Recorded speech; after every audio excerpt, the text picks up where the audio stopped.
Fala pessoal, então a gente vai tentar entender através de um textozinho aqui que eu vou ler para vocês o que são esses tais genes saltitantes, né? O texto chama-se Elementos Genéticos Móveis. A grande responsável pela descoberta dos elementos de transposição, os transposões, foi a citogeneticista estadunidense Barbara McClintock, que publicou seus trabalhos aí nos anos 40.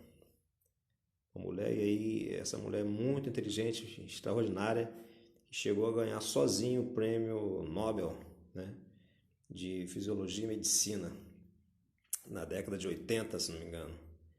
Em suas pesquisas acerca do genoma do milho, ela identificou e isolou dois genes, ou dois trechos do DNA que eventualmente estavam próximos aos genes responsáveis pela coloração dos grãos do milho e sua forma.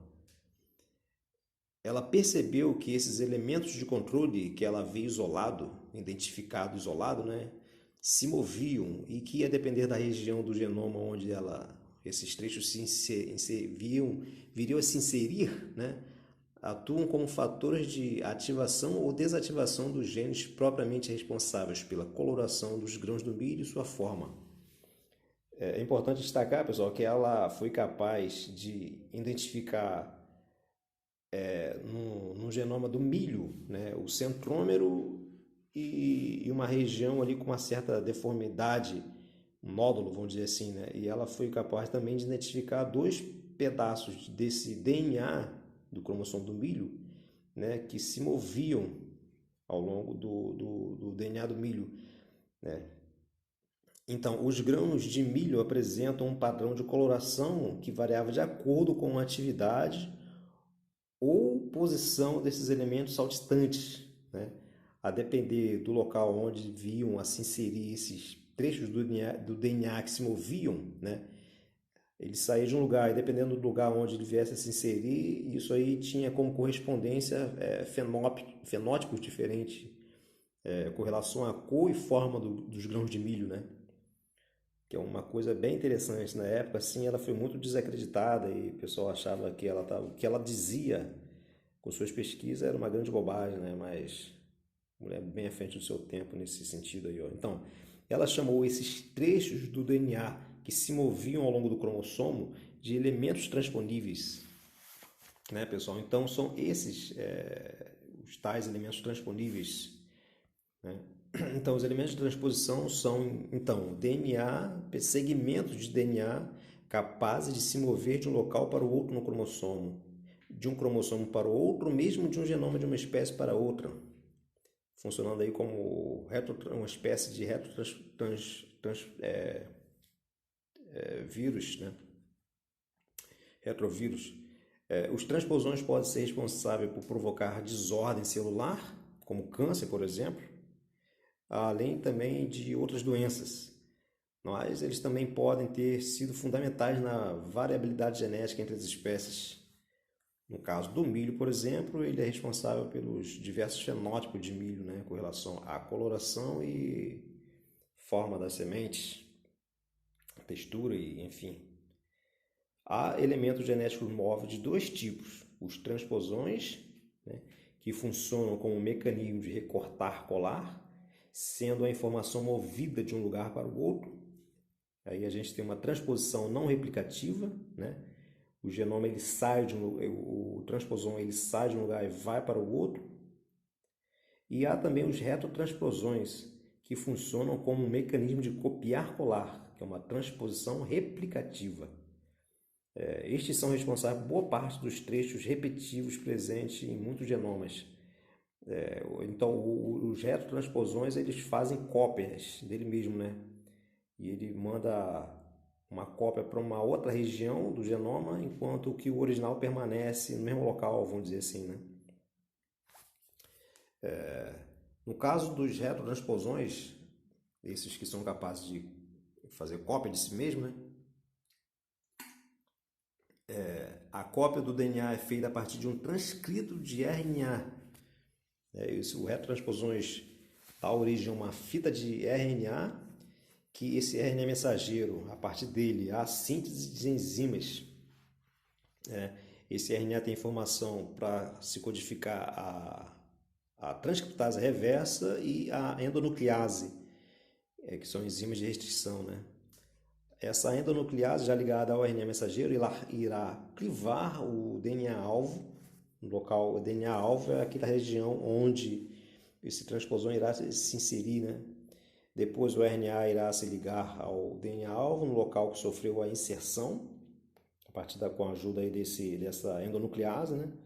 E aí então a transcrição reversa desse RNA mensageiro ligado ao DNA-alvo sendo transcrito de uma fita de DNA, conforme a figura a gente vai ver aqui, ó. Após isso o RNA deixa o local e a fita de DNA do retrotransposon será duplicada. Então tá aqui, ó. Esse é um trechozinho do cromossomo, do genoma, né? Em rosa aí é o retrotransposon. Ele vai dar origem a uma fita de RNA em azul aí, ó, síntese do RNA do elemento transponível. Esse CCC no final do DNA em azul aí, ó, que é o elemento repetitivo, né? Que os transposões têm. Os transposões e os retrotransposões têm essas terminais invertidas, repetidas. Então, aí esse RNA mensageiro teve origem a partir do transposomos, ele vai dar origem a uma transcriptase reversa e a endonuclease, né? E a endonuclease vai se ligar ao final desse terminal repetitivo do RNA, que vai servir para recortar, fazer um corte na fita do DNA-alvo e para fazer essa ligação desse RNA na fita do DNA-alvo, ali na ponta 3' que ficou aparecendo ali, né, conforme na figura que vocês estão vendo aí. Aí, a partir dessa ligação, aí tem a transcrição de uma fita de DNA pareando ali esse RNA mensageiro. Depois esse RNA mensageiro vai sair, vai deixar a região, e essa outra fita de DNA será completada, né? E aí vai dar origem ao transposon, essa cópia desse transposon original em outro pedaço da fita de DNA, ó. Cópia do DNA do elemento transponível em uma nova posição do genoma. Aí tá aqui ele igualzinho o pai, vamos dizer assim, né? Olha lá. E esse foi o processo, tá, pessoal? Esse RNA mensageiro aqui, a partir do qual a gente vai estar traduzindo as proteínas necessárias para esse processo. E esse DNA também vai servir de molde para pareamento da fita de DNA. No caso aqui, o GGG, ó, tá? Tá vendo aqui? Esse GGG daqui, ele vai estar aqui embaixo, no último aqui, ó. E esse CCC vai ser completado em cima desse GGG que teve origem a partir do RNA mensageiro do elemento genético móvel original lá de cima. Entendeu? Depois ela vai ser... E o RNA mensageiro vai ser dissolvido, vamos dizer assim, né? Tá aqui a fonte da imagem, ó, que eu tirei. E aqui, para terminar, algumas curiosidades sobre os transposões e os retrotransposões, né? Então, os elementos genéticos móveis já foram considerados parasitas genômicos que se reproduziam, mas que não eram cooperativos ao conjunto. Há atualmente indícios de que trechos de consequências regulatórias incluem pedaços de transposões, ou seja, os transposões não são só genes puramente egoístas, vamos dizer assim, né? Eles têm funções, inclusive, regulatórias no genoma humano. Os próprios transposões codificam as enzimas necessárias para a sua transposição, pois são também genes. Os transposões têm as transposases, né? Porque os transposões eles saem de um lugar e vão para o outro. Cortar, colar, e as transposases são responsáveis pelo corte e cola em outra região. E essas transposases, a informação para a sua síntese está no próprio transposões, entendeu? Os transposões têm repetições terminadas invertidas, tá aí essa sigla em inglês, né? Que tem tamanho em torno de 31 pares de base, para mais ou para menos, dependendo do caso, né? Alguns transposões têm uma extensão de cerca de 7 kilobytes. Cada kilobyte tem mil pares de base, mas tem transposões aí maiores, outros menores. Os retrotransposões, esses que são capazes de fazer cópias deles, né? Normalmente apresentam duas offs, duas regiões abertas para leitura, né? Duas regiões para transcrição, vamos dizer assim, né? Que codificam duas proteínas funcionais, conforme eu mostrei aqui na figurinha acima, né? Parece que alguns organismos, além de retrotransposões, parece que em alguns organismos, algumas retrotransposões atuam na região telomérica dos cromossomos, desempenhando um papel semelhante às telomerases no que diz respeito à manutenção da estabilidade cromossômica. Pessoal, isso aqui é muito interessante. Alguns organismos não têm telomerase, que são responsáveis pela manutenção dos telômeros, que são essas extremidades do cromossomo, né, que são muito, muito importantes para a estabilidade geral dos cromossomos. Como esses organismos não têm telomerase, esses retrotransposões eles se inserem, se replicam nessas regiões terminais dos cromossomos, garantindo a estabilidade do próprio cromossomo desse organismo.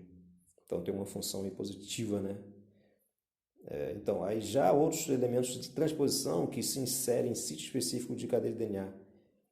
Tem alguns transposões que eles não se inserem em locais aleatórios, em qualquer lugar, né? Mas há sítios específicos que eles são capazes de reconhecer.